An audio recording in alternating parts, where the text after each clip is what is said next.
Senate Bill 524 was Senator Walker's bill that proposed a study committee to look at the possibility of doing a defined contribution pension program for new state hires. This would have been sent to, this issue would have been sent to the Pension Management Oversight Committee, PMOC, for us to look at over the summer.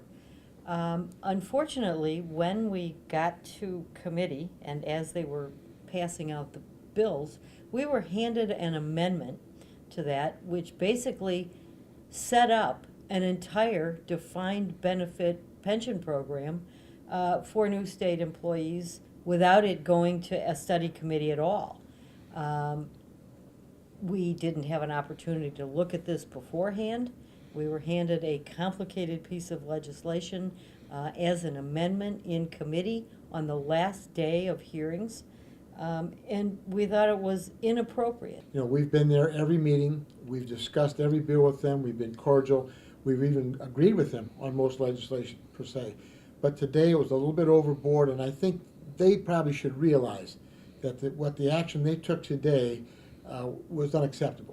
And we felt, and this was a drastic action, but we felt this is the only recourse we had was to leave, to show that this can't be done. You know, if they want to present amendments to bills in that fashion, they certainly owe us the responsibility and the recognition to present those to us in a timely fashion so we can evaluate them. This comes immediately on the heels of two bills that were once again this week's version of how do we stick it to labor.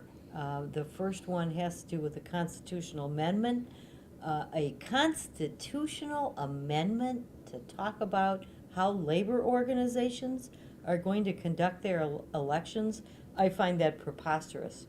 And the second bill was the bill that basically codifies that collective bargaining is against public policy in the state of Indiana, and the administrative order that Mitch Daniels put into place when he first came into office will now be in law forever, and and labor unions and collective bargaining will be illegal for any state employee. This isn't the only anti-collective bargaining legislation we've seen. I think probably the second or the third week in the committee there was a bill to regulate collective bargaining among teachers, actually defining what we could talk about in the collective bargaining process and what we couldn't talk about in the collective bargaining process. You know, all the while that they're taking a process which has worked in the state of Indiana for a number of years, and you know, no one's ever going to convince me that this isn't, you know, the governor's attempt to circumvent the you know, the collective bargaining process through the unions. And if you can't collectively bargain over safety issues in your building and working conditions, then what do you need a union for? And that's what the whole thing boils down to, and that's the reason why we have this in the first place. Now, this is probably a worst case scenario for working men and women in the state of Indiana. I mean, this is a message that's going to resonate across the entire United States. Look what Indiana has done, and look how Indiana feels about working men and women. I think it's all about the lack of respect from the Daniels administration about how he feels about people who work every day for a wage.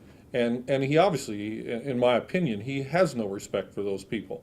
From the cutting of unemployment benefits to taking away collective bargaining issues to the whole 9 yards. And those guys may say that this is not about unions. This has everything to do with unions and men and women who belong to them. You know, we spent 150 years in this country building a labor movement. This has been critical to the development of our nation and to our standard of living. And to quote from the title of a book, these are the people who brought you the weekend. And child labor laws. And and a better standard of living for most of the people in this country. This is clearly a directed attempt to get rid of that.